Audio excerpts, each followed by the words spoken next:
우리 집 근처에 그 여자아이가 이사해 온 것은 내가 초등학교 4학년 여름방학 때였다. 그녀의 집에는 아빠가 안 계셨다. 엄마는 어린 나이의 눈으로 봐도 아주 젊었었던 것이 기억이 난다. 그녀와 나는 서로 다른 반이었지만 금세 사이가 좋아졌다. 그녀는 밝은 성격이 아니라서 친구가 적은 것 같았다.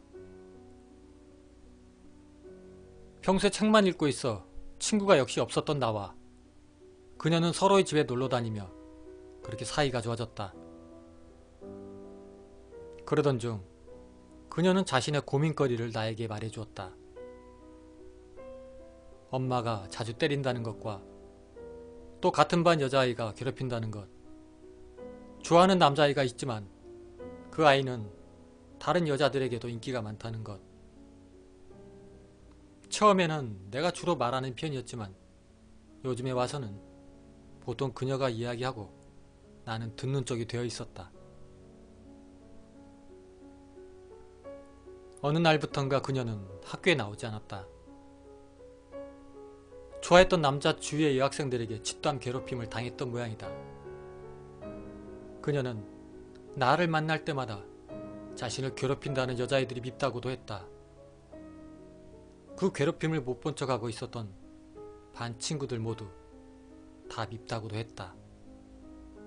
그리고 현실성이 없는 복수나 반 친구들의 욕을 끝없이 계속 이야기를 했다.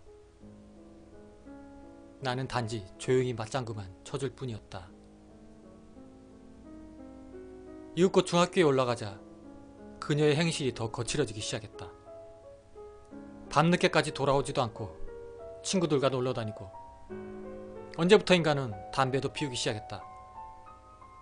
더불어 가정 환경도 악화되어 깊은 밤중에 갑자기 엄마와 크게 말싸움을 벌이기도 했다. 그래서 주민신고로 경찰이 집에 온 적도 있었다. 이웃들이나 학교 친구들과도 사이가 나빠져 낙서나 쓰레기를 던지는 등의 질 나쁜 장난이 그녀의 집에 번번이 행해졌다. 어느 날 한 번은 그녀 집 편지함에 죽은 고양이 시체가 들어가 있었던 적도 있었다. 우리 어머니도 나에게 더 이상 그녀와 가까이 지내는 것을 그만두라고 말씀하셨다. 어느덧 내가 고등학교를 졸업할 무렵 그녀는 밖으로 전혀 나오지 않고 방에만 틀어박혀 살았다. 나도 그녀의 모습을 보는 일이 부쩍 줄어들었다. 갑자기 늙어버린 듯한 그녀의 어머니에게 그녀에 대한 이야기를 들어보면 낮에는 절대로 밖에 나오질 않고 밥은 항상 방문 앞에 놓고 가고 깊은 밤중 화장실에 갈 때만 방에서 나온다고 했다. 그녀는 그렇게 생활하고 있다고 했다.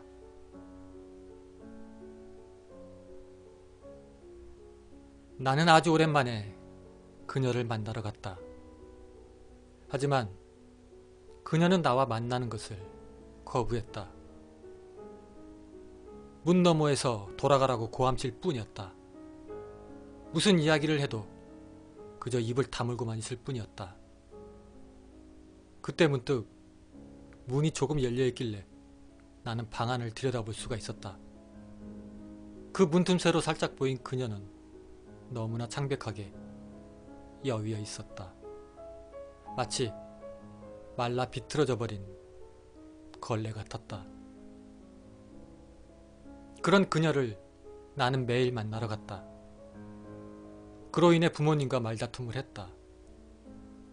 그리고 겨우 친해질 수 있었던 친구와도 멀어져 버렸다. 그러함에도 불구하고 나는 매일 그녀의 집으로 그녀를 만나러 갔다. 그러다 그녀와 겨우 문 너머로 이야기를 시작하게 되었다.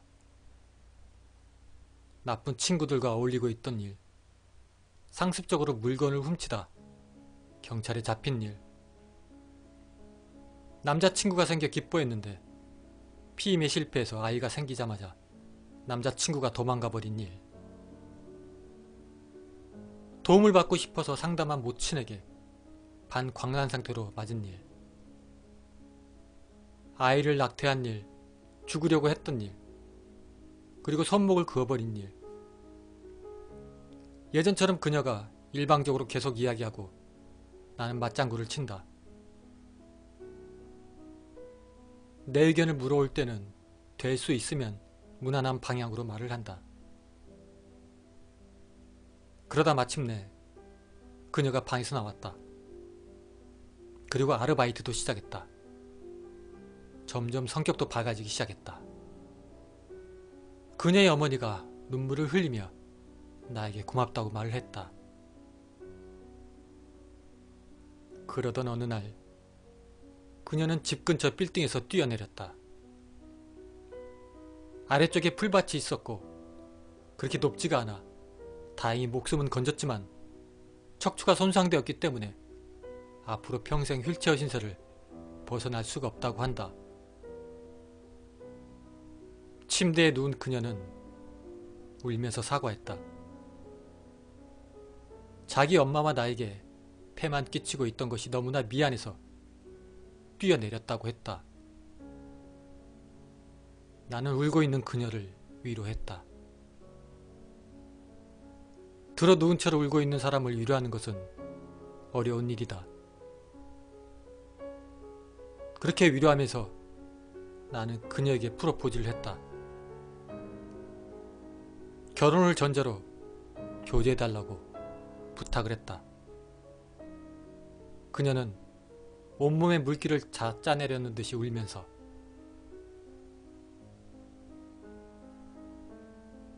진심이야? 이런 나라도 좋아? 정말로 좋아?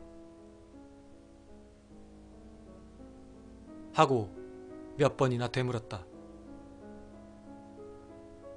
그 질문을 받을 때마다 나는 고개를 끄덕이며 대답해 주었다.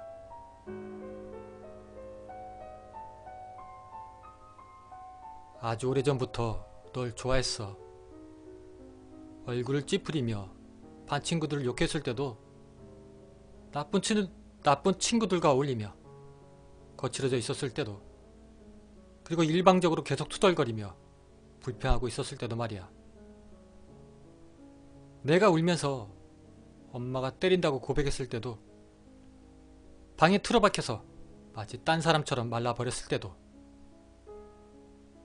초등학교 때 네가 좋아하는 남자의 이름을 그 여학생들에게 알려줬을 때도 그리고 너희 집 편지함에 죽은 고양이를 집어넣고 있었을 때도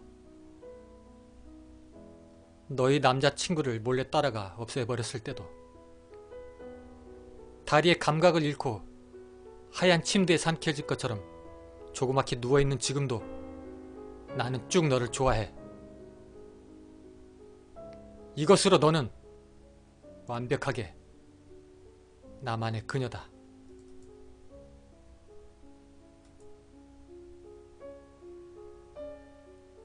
우리 이번에 결혼합니다.